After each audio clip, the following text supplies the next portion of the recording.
Mwaramutse, turashimira Imana kuri iki gitondo cyiza iduhaye, kuba tubyutse amahoro kandi tukagira aya mahirwe yo kumva ijambo ry'Imana.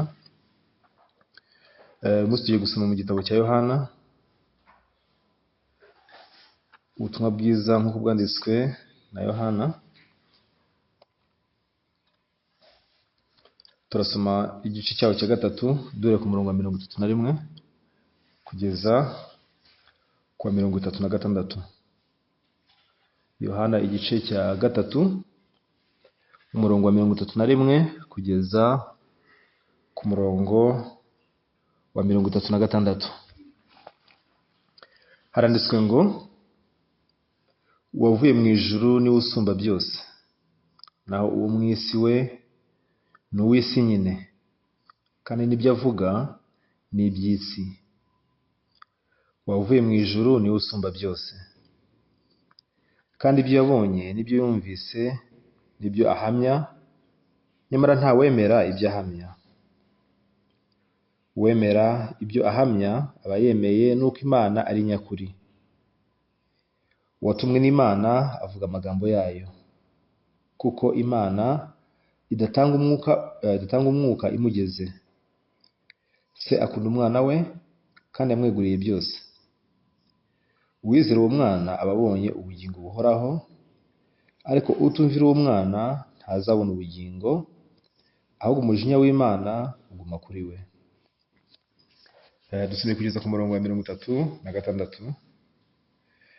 Gituma abantu benshi badatahura neza ibijyanye no kwizera, cyangwa se ibijyanye n'iby'Imana, ibijyanye n'iby'umwuka. Nta kindi ni ukubera yuko ari abantu buntu, n'abantu b'umubiri, n'abantu bo muri iyi si, mu gihe Imana yo ari yo mu ijuru itubwira iby'ubwami bw'ijuru bitandukanye n'iby'ubwami bw'iyi si. Niyo mpamvu rero kudasobanukirwa ijambo ry'Imana no kudasobanukirwa umutima w'Imana mu bisanzwe ni ibintu byumvikana, ni ibintu bisanzwe. Ariko Bibiliya yatubwira iti, nimureke ibyo mwibwira, nuko mwizere ijambo ry'Imana. Icyo bisobanuye nta kindi ni uko ntabwo bishoboka ko wakwizera ijambo ry'Imana igihe ukigundiriye ibyo wibwira, kuko Bibiliya ivuga yuko bihabanye, ngo bitandukanye nk'uko ijuru risumba isi. Kuko tutazi intera iri hagati y'ijuru n'isi, niyo mpamvu tuvuga yuko intera iri hagati y'ibitekerezo by'umuntu ndetse n'ijambo ry'Imana ntabwo izwi, ni nini cyane, ntabwo igira ikigero. Niyo mpamvu rero Imana idusaba guheba ibyo twibwira, tugaheba ibitekerezo byacu, tukizera ibyo tubwira. Kubera ko ijambo ry'Imana nta muntu ushobora kuryumva ngo aritahure. Imana ntabwo iba mu isi nk'iyacu, Imana ntabwo ifite umubiri nk'uwacu, nta nubwo yagira ibitekerezo rero nk'ibyacu. Iyo umuntu rero yumvise ijambo ry'Imana akaryakira muri we, uwo muntu ntabwo aba akiri umuntu usanzwe. Uwo muntu aba ahindutse nawe ubwe Imana. Ndagira ngo mbahe urugero.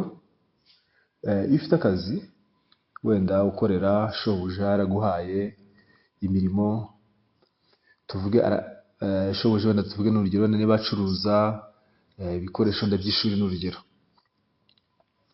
akagutuma kujya ku ishuri runaka gushaka isoko ry'ibikoresho bye, akagusobanurira neza ibyo uza kuvuga, uza guhura nawe, ibikoresho uza kubereka, ibicuruza kubaha, byose akabigusobanurira mu buryo burambuye. Iyo ugiye ahandi yagutumye, ukagenda n'umutima we neza nk'uko yakawuguhaye, ukaba ari nawe utanga, burya ba bantu iyo baguhaye akazi bagakorana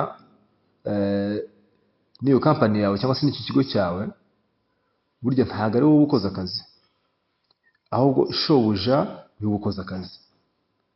Niyo mpamvu umwaka iyo urangiye, iyo bagiye kugenzura imikorere bavuga ati, naka yakoze akazi neza, shobuja yakoze akazi neza, cyangwa se yagakoze nabi, wowe ntabwo uvugwamo. Ibyo uvuga byose n'ibyo ukora byose bijya ku mutwe wa shobuja. Kubera iki? Kubera yuko icyo ukora nacyo iba ari umutima wa shobuja. Niyo mpamvu wowe ntabwo uba uriho, ahubwo shobuja ni wowe uriho. Muri isi niko bigenda. Iyo bagiye gushima abakoze neza ntabwo bashima, iyo bagiye gushima ibigo byakoze neza, igihembo ntabwo bagiha abakozi, bagiha shebuja bose. Nubwo atari we wakoze, ariko ibihembo byose bijya ku mutwe we. N'amakosa iyo bagiye kugaya ikigo, bagaya nyiracyo. Nubwo atari we wakoze ayo makosa, ari abakozi bayakoze, ariko byose bimujyaho. Rero n'isi y'ukwizera nayo niko imera. Iyo umuntu yizeye ijambo ry'Imana, wa muntu aba afite umutima w'Imana muri we. Niyo avuga, mu bigaragara inyuma nubwo bisa nk'aho ari we uvuga, ariko mu by'ukuri ni Imana ibivuga. Iyo akora ibihuye n'umutima w'Imana, mu biboneka nubwo ari uwo muntu ukora, ariko ni Imana ibirimo gukora. Mu rundi ruhande, umuntu utabasha kwakira umutima w'Imana, cyangwa se ngo yakire ubuyobozi bw'Imana, akayoborwa n'ubwenge bwe, akayoborwa n'ibitekerezo bye. Mu rundi ruhande, Bibiliya itubwira neza ko uwo muntu atari we, ahubwo nanone aba ari Satani urimo gukora. Icyo tubasha kubona rero mu byo kwizera ni uko umuntu nta mwanya afitemo. Umuntu nta kibanza afite ku bijyanye n'isi y'ukwizera. Hakora nde rero? Hakora Imana cyangwa se hagakora Satani. Bivuze yuko mu gihe ntari gukoreshwa n'Imana, ntabwo ndi kwikoresha njyenyine ubwanjye. Igihe ntari gukoreshwa n'Imana, deja tayari namaze kuba igikoresho cya Satani. Mu rundi ruhande, mu gihe ndi gukoreshwa na Satani, icyo gihe mba mpindutse igikoresho cya Satani, ntabwo bamagaze mu ruhande rw'Imana. Niyo mpamvu Bibiliya itwereka neza yuko umuntu nta kibanza afitemo hagati aho ngaho. Sinzi iyo mubyibuka, Adamu na Eva bamaze gukora icyaha, Imana yabajije Adamu iti, Adamu uri he? Adamu ati, numvise imirindi yawe ndi muri ingobyi, ntinyicwa nuko nambaye ubusa, nuko ndihishe. Imana yamubaza iti, ninde wakubwiye ko wambaye ubusa? Ati, nuriya mugore wampaye. Imana ibajije umugore nawe atunga agatoki inzoka, ati, nirya nzoka, ati, niyo yanshutse. Iyo usomye Bibiliya neza, biravuga ngo Uwiteka Imana ibwira iyo nzoka iti, shyize urwango hagati yawe n'uyu mugore, uzajya ugenza inda wikurura hasi, uzarya umukungugu iminsi y'ukubaho kwawe kose. Imana yavumye nde? Imana yavumye inzoka. Rero kuko ukoze ibyo, ubaye ikivume kirengeje inyamaswa zose zo mu ishyamba. Bivuze yuko Imana yashatse kutwereka neza ngo Adamu ntabwo ari wowe, Eva ntabwo ari wowe, ahubwo ni inzoka. Mu yandi magambo ni Satani wakoze ibyo. Niyo mpamvu Imana yabwiye inzoka iti, kuko wakoze ibyo. Aha ngaho harimo isomo rikomeye cyane. Bivuze ngo Imana mu kwigisha Adamu ngo ntabwo ari wowe, Eva ntabwo ari wowe, dore umutima wa Satani niwo wamaze kubinjiramo. Nkuko Imana yabwiye Adamu na Eva, nkuko niko natwe uyu munsi irimo kutubwira. Igituma ndi kuvuga ibi ngibi ni uko hari abakristo benshi, nubwo bumva ko batakwizera ijambo ry'Imana ntacyo bitwaye. Nizera ijambo ry'Imana ngo nyoborwe naryo, nta kibazo, nzayoborwa n'ibitekerezo byanjye. Ariko ibitekerezo byawe ntabwo bibaho. Mu isi y'Imana, mu isi y'umwuka, ibitekerezo byawe n'imigambi yawe ntabwo bibaho. Harya cya gihe uvuze uti nge nzayoborwa n'ibitekerezo byanjye n'umutima wanjye, burya urimo kuvuga uti nzayoborwa na Satani, nzayoborwa n'umutima wa Sekibi. Ku Bibiliya niko itwereka. Ntabwo Imana yigeze ibwira Eva ngo kuko ukoze ibyo. Ntabwo Imana yigeze ibwira Adamu ngo kuko ukoze ibyo. N'ibyego nabo bahawe umuvumo wabo ku giti cyabo, ariko ntabwo Imana yabahaye umuvumo kubera ko bakoze ibyo. Yabahaye umuvumo kubera yuko bakoreshejwe, kubera yuko bashutswe. Ariko nyiri igikorwa nyirizina ninde? Nyiri igikorwa nyirizina Imana yatwereka neza ngo ni Satani. Adamu na Eva rero, bitewe n'uko bakira amajwi ya Satani muri bo, ako kanya babaye ibikoresho bya Satani. Satani wari urimo ukora, ntabwo ari bo bari barimo gukora. igihe umuntu yakiriye ijambo ry'Imana, akakira umutima w'Imana, akawukurikira, nawe ntabwo yikomaga ngo atuza ngo nakoze iki, ahubwo ni Imana iba yakoze. Mu isi y'umwuka ni intambara hagati y'ibinyabubasha bibiri, y'imbaraga ebyiri, hagati y'Imana na Satani. Twebwe rero navuga yuko tumeze ngo nk'urwabya cyangwa se nk'ikibindi kibasha gushyirwamo ikintu. Bumeze nk'igikombe kiraho cyangwa se isafuriya basukamo amazi, ukabibaye isafuriya y'amazi, basukamo amata, ikabibaye isafuriya y'amata. Ni ukuvuga ngo bitewe n'iki gusutswemo urakira gusa. Ariko se uzahitamo kwakira iki ko ari cyo Imana iri kukubaza? Uzahitamo kwakira ijwi ry'Imana cyangwa se uzahitamo kwakira ijwi rya Satani? Muri intambara y'umwuka, muri isi y'umwuka, mumenye neza yuko nta kibanza cy'umuntu kibaho. Hari ikibanza cy'Imana, hari n'ikibanza cya Satani. Niyo mpamvu umuntu iyo atari umukozi w'Imana aba ari umukozi wa Satani. Mu isi y'umwuka nta mushomeri ubaho. Mu isi y'umwuka buri muntu wese afite akazi, ni umukozi w'ikinyabubasha kimwe muri ibyo byombi. Ese uri umukozi w'Imana cyangwa se uri umukozi wa Satani? Niba uri umukozi w'Imana, nta kindi bisobanuye nuko wumva ijwi ry'Imana hanyuma ukajya kuvuga ijwi ry'Imana.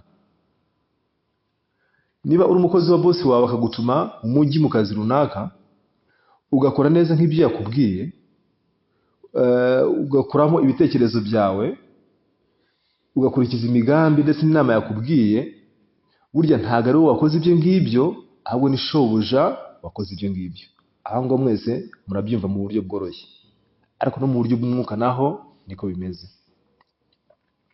Nicyo gituma Bibiliya itubwira ko tugomba kuvuka ubwa kabiri. Iyo tuvutse ubwa kabiri, dukeneye kuvuga ubwa kabiri kubera ko ivuka ryacu rya mbere ni ivuka ryatuzaniye umuvumo, ryatuzaniye icyaha, ryatuzaniye urubanza mu buzima bwacu. Rero burya umuntu ntabwo ashobora guhinduka. Ntabwo umuntu ufite kamere yanduye, kamere ya Satani, iyo kamere ishobora guhinduka ngo ibe kamere nziza, ibe kamere y'Imana. Ibyo ntibibaho. Niyo mpamvu Imana yahisemo kugira gute? Kongera kuduha ubundi bugingo bushyashya. Rero kubwo kumva ubutumwa bwiza, tukumva ijambo ry'Imana, ijambo ry'Imana ribasha kuduha ubundi bugingo bushyashya butandukanye n'ubugingo twavukanye. Ubwo bugingo rero buhishe muri twebwe abamaze kwizera ubutumwa bwiza. Kandi birivuga ko ari ubugingo buzima, si ubugingo bupfuye, ni ubugingo buzima bukora, buvuga, bugenda, bufite imirimo n'imbuto bifatika bizima.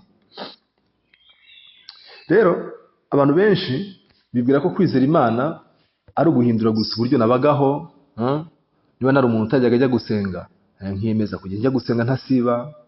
Umuntu utajyaga wita ku by'Imana, nkatangira kujya mbyitaho, nkatangira kujya nsoma Bibiliya, noneho nkatangira kujya njya gukora imirimo yo kwitanga ku rusengero, cyangwa se nkajya muri korali, nkatanga amaturo n'ibya cumi. Abantu bibwira ko kwizera Imana ari uguhindura imibereho, uburyo bwo kubaho. Utajya kujya ugendana na Bibiliya, noneho niba wambariraga ipantaro munsi y'ikibuno ugatangira kujya uyizamura. Niba wenda utajyaga usenga mbere yo kuryama ugatangira gusenga. Barumva ko kwizera Imana ari uguhindura imico n'imyitwarire n'imibereho, ariko siko biri. Kwizera Imana by'ukuri, cyangwa se kuvuka ubwa kabiri by'ukuri, ugendeye kuri Bibiliya, ni uko kubwo kwizera ubutumwa bwiza njye narapfuye, ni ukuhavuka undi muntu wundi wa kabiri. Ntabwo ari uguhindura imico, si uguhindura ibikorwa, cyangwa se ngo uhindure imibereho. Hari abantu benshi babihinduye ariko batigeze bahinduka by'ukuri. Nta gisiba gusenga, nibyo koko asigaye abana neza na bagenzi be, nibyo koko yagiye no muri korali wenda, cyangwa se asigaye yigisha ubutumwa bwiza muvugabutumwa, abantu bazi ko guhindura imibereho n'imico ndetse n'imikorere bumva ko ariko kwizera Imana ariko kuvuka ubwa kabiri. Ariko nubwo babihindura ibyo ngibyo, ariko imitima yabo ntabwo yigera ihinduka. Aha ngaho twasomye mu gitabo cya Yohana ibice 3 umurongo 31 aravuga ngo uwavuye mu ijuru ni usumba byose, naho uwo mu isi we ni uw'isi nyine, kandi n'ibyo avuga ni iby'isi. Uwavuye mu ijuru niwe usumba byose, kandi ibyo yabonye n'ibyo yumvise n'ibyo ahamya, nyamara ntawemera ibyo ahamya. Uwo nguwo ni Yesu Kristo wari mu kwivugaho. Rero Yesu Kristo aragira ati uwavuye mu ijuru ni usumba byose, naho uwo mu isi we ni uw'isi nyine, kandi n'ibyo avuga ni iby'isi. Uwavuye mu ijuru ninde? Ni Yesu Kristo. Kandi birivuze yuko asumba byose, ndetse uwo mu isi we ni uw'isi, kandi n'ibyo avuga ni iby'isi. Iyo tumaze kwakira agakiza, Bibiliya itugaragariza neza yuko natwe duhabwa ku mwuka w'Imana. Bivuze ko duhabwa kuri kamere y'Imana. Ku bigaragara inyuma nibyo koko, ukomeza kuba wa wundi, ntabwo uhinduka ngo umweru ngo ube urabagirana ngo use na marayika, abakubona ko ukiri wa wundi. Ariko nyamara hari ikindi kitagaragara n'amaso, cya kindi cy'imbere cy'indani cyo kugira kamere y'Imana. Uwavutse ubwa kabiri rero Bibiliya ivuga neza yuko abyarwa n'Imana kandi akavukana kamere y'Imana. Iyo usubiye inyuma gato, Yohana igice cya mbere umurongo waho wa 12 ndetse no 13, aho aravuga gute? Icyakora abamwemeye bose bakizera izina rye, yabaye ubushobozi bwo kuba abana b'Imana. Abo ntibabyawe n'amaraso cyangwa n'ubushake bw'umubiri cyangwa n'ubushake bw'umugabo, ahubwo babyawe n'Imana. Bibiliya iravuze ngo babyawe n'Imana. Kubyarwa n'Imana icyo bivuze ni uko bahawe kamere y'Imana. Umubyeyi iyo abyaye umwana amuraga kamere ye neza neza. Amuraga amaraso ye, akamuraga imico ye, akamuraga babyita gute mu Kinyarwanda? Uturemangingo. Uturemangingo tw'umubyeyi n'utw'umwana birasa cyane. Ubyeyi umwana wawe umunsi ko ari iterambere noneho ryakataje, nubwo wamwihakana rwose ukavuga ko ntawe mwigeze muhurira, baragenda gusa bakabapima amaraso akanya gato cyane, akababwira ati uyu muntu afite amaraso yawe. Nubwo bavuga ko mudasa, nubwo bavuga ko ntaho mwigeze muhurira, ariko biroroshye cyane guhita abona yuko ibyawe bikugize byose biri hehe? Biri muri uwo mwana. Iki nicyo bita ADN. Rero Bibiliya iratwereka neza yuko ngo ababyawe ubwa kabiri babyawe n'Imana. Iki ni ikintu kiremereye cyane. Rero nubwo tutabibonesha amaso yacu, ariko Imana irabibona. Nubwo si ngombwa ngo ubyiyumve mu mubiri, ariko ko Imana itabeshya, ko Imana ari ukuri, Imana amaze kuduha kuri kamere yayo abamaze kuvuka ubwa kabiri. Iyo kamere y'Imana iri muri twe kandi ifite imbaraga nyinshi cyane. Ariko bitewe n'uko twe twahisemo kwimika amajwi y'umwanzi, bituma na za mbaraga z'Imana yaduhaye n'ubushobozi muri twebwe tutabasha kubukoresha, kandi nyamara tubufite buri muri twebwe. Petero ibyo ngibyo ntabwo yari abizi kugeza igihe Yesu yamubwiraga ati, Petero ragira intama zanjye, gaburira intama zanjye. Petero icyo arazi ni uko burya bwose ndi umuntu utizera Yesu, ndi umuntu utizera ijambo ry'Imana, ndi umuntu uhakana ijambo ry'Imana, yongeyeho sinakoreshwa n'Imana. Yibagirwa yuko yavutse ubwa kabiri, ahabwa kamere y'Imana, ibasha gukunda Imana no gukora umurimo w'Imana no gukora ibitangaza nk'ibyo Yesu yakoraga. Rero abavutse ubwa kabiri bose ibyo ngibyo babifite muri bo. Ikibazo ni uko bashutswe na Satani, izo mbaraga z'Imana n'ububasha bw'Imana, ibitekerezo byabo birabipfundikira, bituma batabasha kugira gute? kubikoresha. Rero mu murongo wa 13 turavuga ngo abo ntibabyawe n'amaraso cyangwa n'ubushake bw'umubiri cyangwa n'ubushake bw'umugabo, ahubwo babyawe n'Imana. Kugerwa n'Imana ntaho bihuriye no guhindura imico, no guhindura imibereho, no guhindura imigendere yawe. Kugira ngo ube umwana w'umubyeyi runaka, nuko ugomba kuba warabyawe nawe waravukiye mu rugo rwe. Ugerageje kugenda nkaho mu rugo rwe, ibyo ntibikugira umwana we. Ugerageje kwitwara nkaho mu rugo rw'uwo muntu utararuvukiyemo, ibyo ntibyakugira umwana we. Ukagenda ukagura imyambaro nk'iyabo, mukambara imyambaro isa, ugatangira kujya ugenda nkabo, ugatangira kujya uvuga nkabo, ukigana imico yabo, ukigana imigenzo yabo. Ibyo ntibishobora kugira umwana wo muri urwo rugo. Ikintu kimwe cyonyine gusa cyakugira umwana wo muri urwo rugo ni uko waruvukiramo ukabyarwa n'uwo muntu. Rero ku by'umwuka Imana yamaze kutubwira yuko abizeye Yesu Kristo. 12 Icyakora abamwemeye bose bakizera izina rye, yabahaye ubushobozi bwo kuba abana b'Imana. None Bibiliya ikavuga ngo abo ntibabyawe n'amaraso cyangwa n'ubushake bw'umugabo cyangwa n'ubushake bw'umubiri, ahubwo babyawe n'Imana. Tubyarwa n'Imana gute rero? Binyuze mu kumva ubutumwa bwiza. Bwo kumva ubutumwa bwiza tukabwizera mu mitima yacu, tukozwaho ibyaha byacu byose. Bibiliya itubwira neza yuko handi mu rupfu rwa Yesu Kristo ku musaraba ariho twabashije kuvukira ubwa kabiri.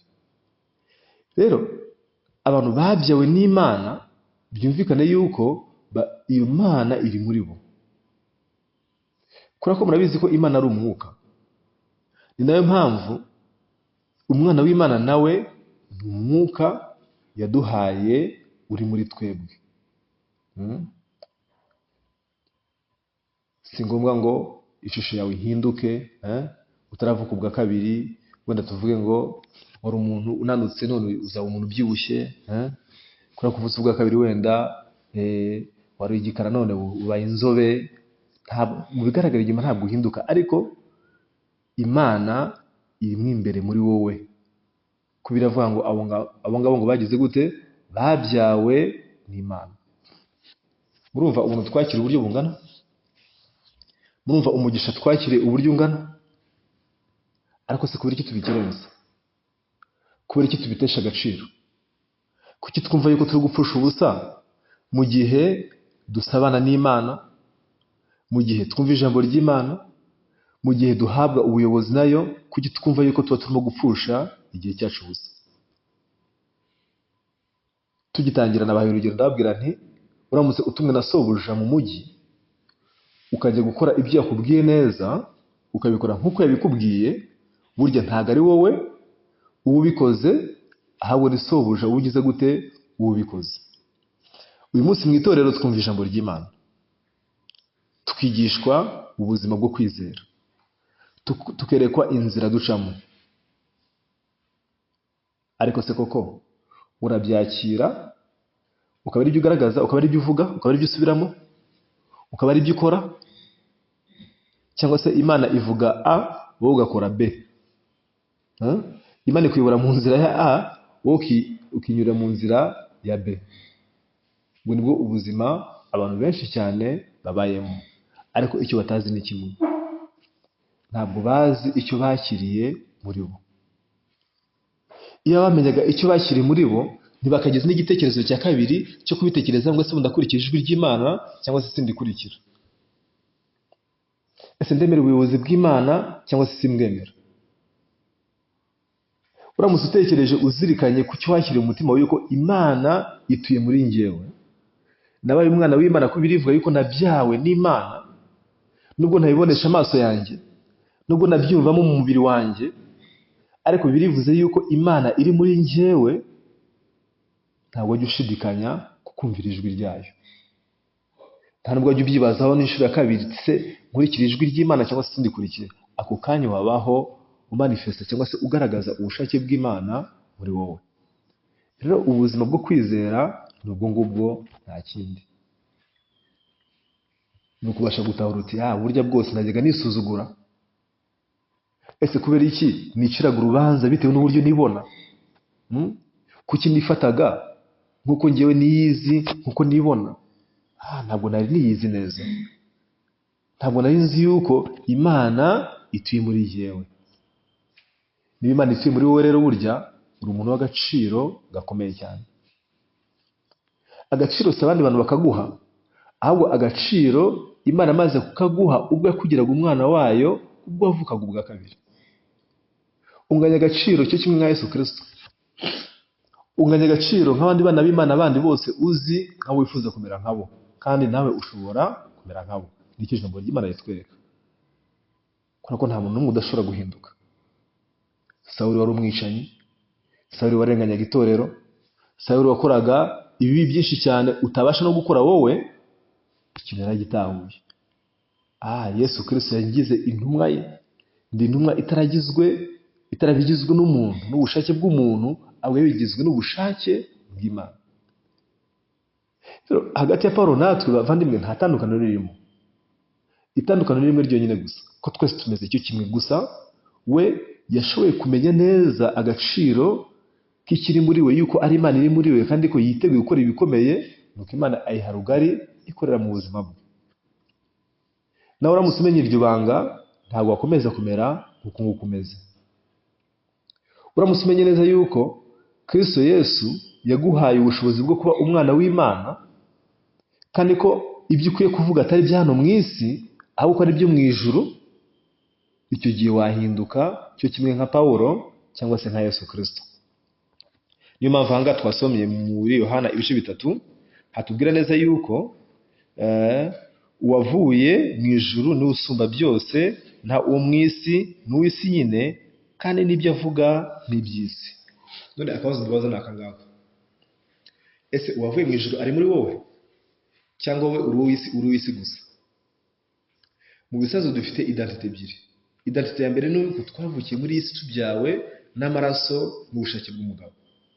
Ariko si ibyo byonyine, hari undi muntu wundi wa kabiri uri muri twebwe. Wavuye hehe? Wavuye mu ijuru.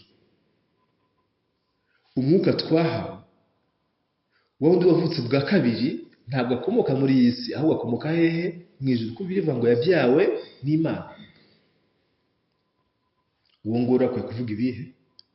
Ntabwo akwiye kuvuga ibyo mu isi, akwiye kuvuga iby'ijuru. Kuko Bibiliya ivuga ngo uwavuye mu ijuru niwe usumba byose, nawo mu isi n'uw'isi nyine, kandi n'ibyo avuga n'iby'isi. Ushaka kuvuga ibihe rero? Abantu benshi bahitamo kwivugira iby'isi, nubwo bari mu rusengero. Nubwo bari mu rusengero bateranye, byitwa yuko bahujwe n'iby'Imana, ariko igihe cyose bivugira iby'isi gusa. Ijambo ry'Imana bashaka kurivuga kuko ritandukanye n'ibitekerezo byabo. Ntabwo bashaka guhamya ko twogejwe rimwe ry'iteka ryose, kubera ko ibyo ntabwo ari ibyo mu isi, ibyo ni byo mu ijuru. Ntabwo bashaka kuvuga yuko turi abera. Izo mbaraga bazikurahe? Ubasha guhamya ko ari uwera ni wa wundi koko ufite ibyavuye mu ijuru. Kubera ko gusa ubutumwa bwo mu isi ni ubutumwa bwavuye mu ijuru. Mu isi icyo tubasha kuvugiramo gusa ni uko turi abanyabyaha, twambaye umubiri, ntituragera aho Satani atageze imyambi, dufite intege nke. Ibyo ni byo mu isi nyine. Ariko mu Mana nta ntege nke zibaho. Niba Bibiliya ivuga ngo abo ntibabyawe n'ubushake bw'umugabo cyangwa se n'amaraso, ahubwo babyawe n'Imana, ni ukuvuga ngo n'ibyo bavuga nabyo bakwiye kuvuga ibihuza n'iby'Imana. Nubwo byaba bitandukanye n'ibitekerezo byabo, nubwo byaba bitandukanye n'ibyo mu isi, ariko ko bazi neza yuko icyo bafite cyavuye mu ijuru, bavuga ibivuye mu ijuru, ntacyo bikanga. Icyo gihe rero si wowe uzaba urimo kubikora, ninde? Ni Imana izarimo kubikora. Wa mukozi watumwe na kampani ye hanze agakora neza nk'ibyo yategetswe na shebuja, nta na rimwe bizigera bimwitirirwa yuko hari icyo yakoze wa mukozi. Wa mukozi ntabwo azwi. Uzwi ninde? Uzwi ni bosi wa kampani. Umwaka nushira bagiye guhemba amakampani yitwaye neza, bosi niba azagira gute? Niba azaha igihembo. Rero nawe cyagira uri kuvuga ubutumwa bwiza, cyagira uri guhamiriza abantu yuko ibyaha byabo byogejwe, iyo mvugo nubwo ntaho bayibona muri iyi si, ariko rya jambo urimo kuvuga si wowe urimo kurivuga, ni Imana irimo kurivuga. cya gikorwa si urimo kugikora ahubwo ninde, ni Imana iri kugikora. Ahangaha mu murongo wa 33 turavuga ngo uwemera ibyo ahamya aba yemeye nuko Imana ari nyakuri. Uwemeye ibyo ahamya aba yemeye yuko Imana ari iki, ari nyakuri. Uyu muntu urimo guhamya ibyemewe ntabwo byemerwa nk'ibyo, ahubwo byemewe nk'ibyande, nk'iby'Imana. Wowe ntabwo ubaho, mubyibuke neza dutangira navuze nti wowe ntabwo ubaho, wowe nta mwanya ufite muri ibi by'ukwizera. Umwanya ufitwe n'Imana cyangwa umwanya ufitwe nande, na Satani. Rero uhagaze mu mwanya wuhe, icyo nicyo gikuru cyane. 34 uwatumwe n'Imana avuga amagambo yayo, kuko Imana idatanga umwuka imugeze. Se akunda umwana we kandi yamweguriye byose. Icyo nicyo nashaka gusorezaho. Twese turabyemera ko turi abana b'Imana? Yego cyangwa oya? Yego. None Bibiliya yavuze ngo se akunda umwana we kandi yamweguriye byose. None Imana yakweguriye byose cyangwa ntiyabikweguriye? Biroroshye gusubiza ku munwa ngo yarabinyeguriye. Ariko njye sinkubaza ngo usubize ku munwa. Ese umutima wawe kuko urabyemera ko Imana yakweguriye byose? Njyewe ndabyemera. Kubera iki? Kubera yuko ntabwo ari njyewe, ahubwo ni Imana igize gute, ituye muri njye. Ko ari umutunzi wa byose rero, ibyayo byose ni ibyanjye. Kandi ijambo ry'Imana duhamiriza neza yuko yakweguriye byose. Burya n'ibyo wibwira ko udafite, urabifite. Ikibazo ni uko utabizi. Rero ndashimira Imana cyane kuko Imana yaduhaye umugisha utarondoreka. Dora tubiririmba sibyo? Imana yaduhaye umugisha utarondoreka, umugisha mwinshi cyane urenze ubwenge bwacu, ariko bigahera mu ndirimbo gusa. Ariko burya nkuko Yesu yibukije Petero yuko Petero akunda Yesu, afite umutima wo gukunda Imana uri muri we, wamaze gutwikirwa n'ibishuko bya Satani. Yesu yaraje yongera aho twikurura sibyo, akuraho bya bitekerezo no guca imanza kwa Petero. Aramubwira ati Petero, urankunda, ragira intama zanjye. Ninjye kubwiye ko nzakugira umurobyi w'abantu. Muri we harimo imbaraga zo gukiza n'ibimuga bigahaguruka. Muri we harimo imbaraga zo gukiza umuntu akava mu rubanza, mu byaha bye akabona ubugingo. Kuki umutima wawe wabohwa no kuba waranyihakanye? Nakubwiye ko uzanyihakana utaranabikora. Ntabwo byavuye muri wowe. Kirya gihe ni Satani wagukoresheje. Ariko Petero wavutse ubwa kabiri, Imana iri muri wowe, uri umwana w'Imana, ububasha bwose n'imbaraga zose biri muri wowe. Muzi igihe ibingibi bigaragara? Bigaragara ari uko wateye intambwe. Niwizera yuko ufite imbaraga z'Imana zose ziri muri wowe, ugatera intambwe ukazikoresha, nibwo byibona neza bya bintu ukuri koko za mbaraga ziri muri njyewe. Petero iyo adahaguruka ngo ajye ku irembo ry'urusengero ngo ahagurutse wa muntu wari umugaye, yari guhaguruka? Ariko suko imbaraga zo kumuhagurutsa atarazifite, zari ziri muri we. Cyagiye akiri ku kiyaga yasubiye mu burobyi, Yesu akamubwira ati Petero, ragira intama zanjye, gaburira intama zanjye. Yashaka kugira ati nyine n'amagambo yo kunkomeza, aya ni amagambo meza nyine, nkuko twumva ijambo ry'Imana mu materaniro. Turyumva nk'ijambo ryiza ryo gukomeza umutima gusa, ariko ntabwo twizera ko izo mbaraga ziri muri twebwe zakora ibyo bintu bikomeye. Izo mbaraga zigaragaje gusa igihe Petero yahagurukaga agatera intambwe akazikoresha. Nawe ibi turi kuvuga nubyizera, ugahaguruka ugatera intambwe, izo mbaraga ukazikoresha z'Imana, uzibonera neza yuko ziri muri wowe. Bibiliya ntabwo ibeshya. Nawe ushobora guhagurutsa umuntu waremaye. Biriya bitangaza ushobora kubikora uramutse ubyizeye. Kubera ko Yesu yagiye avuga kenshi ngo ibyo bikorekera wizeye, bikundira wizeye. Niringiye yuko rero natwe twese twaba abantu bizeye yuko Imana iri muri twebwe. Ntabwo Imana iduhindura ngo ifate igihe kirekire ngo tuzabone ubugira imbaraga zayo ya. Ako kanya ukimara kwakira agakiza, ukimara kuvuka ubwa kabiri, ukimara kwakira umwuka w'Imana, ufite ubushobozi bwose bwose. Ibi si ibintu bisaba ngo uzamara igihe kinini, ngo bwa bushobozi ngo buziyongere, ngo numara igihe kinini cyane wizeye, ngo nibwo uzagira ubwo bushobozi oya. Ugomba kwibeshya cyane. Haciye igihe kingana iki Petero amaze kwihakana Yesu n'igihe yahagurukije ikirema? Ni igihe gito cyane. Ko Yesu atarasubira hehe? Mu ijuru. Murabyibuka? Yesu yasubiye mu ijuru iminsi 50 nyuma y'uko apfuye. Petero ntibyamusabye imyaka 20 ngo banze ngo akore mu buryo bw'umwuka, ibyo twita gukora mu buryo bw'umwuka. Ngo banze akore mu buryo bw'umwuka ngo za mbaraga z'Imana ziyongere. Imbaraga z'Imana ntizigira ziba nkeya ngo zizakenere kugira gute gukura no kwiyongera. Umunsi wazakiriye zingana n'iz'Imana ifite hehe? Mu ijuru. Icyo ni cy'Imana ishaka kutubwira. Icyo nicyo Yesu ashaka kutubwira. Ajya gusubira mu ijuru avuze ngo mbasigiye ububasha, mbaye ububasha, muzakora ngo nibirenze ibyo nge nakoraga. Rero Imana icyo nicyo ishaka kutwibutsa. Burya ntabwo bize ariko uri umukire ukomeye. Muri we harimo ubutunzi bwinshi, muri we harimo imbaraga nyinshi, kuko ntabwo ari twebwe ahubwo ninde? Ni Imana. Umukozi iyo ari gukora, iyo akora neza ibyo yategetswe na shebuja, ntabwo ari umukozi urimo gukora ahubwo ni shebuja urimo gukora. Cya kimuga ntabwo cyahagurukijwe na Petero, cyahagurukijwe n'Imana. Yari iri hehe? Yari muri Petero. Nirenge ko natwe twakwiga ubu buzima, hanyuma tubone uburyo Imana izaduha ubuhamya n'imirimo myinshi mu buzima bwacu. Reka dusoreze aha dusenge, tuzakomeza ubutaha. Uwiteka Mana yacu, turagushimye, turaguhimbaje muri iki gitondo. Tugushimiye ko tugize abana bawe kandi ukaduha imbaraga, ukaduha ububasha. Nyamara kenshi turishishikira, tukibwira ko twe tutazi kubwiriza ubutumwa bwiza, tukibwira ko twebwe nta muntu twayobora mu bugingo.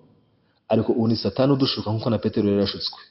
Ariko Yesu uratugenderera, ukatwibutsa yuko twongeye kuba abana bawe, ko twongeye kuba nanone abantu bafite imbaraga n'ubushobozi bwawe. Dukundire rero duhaguruke, dutere intambwe, tubikoreshe mu buzima bwacu, hanyuma twiringe neza ko tuzabona imirimo yawe. Urakoze Mwami, umugisha bene data bose aho bari. Dusenze twize mu izina rya Yesu. Amen.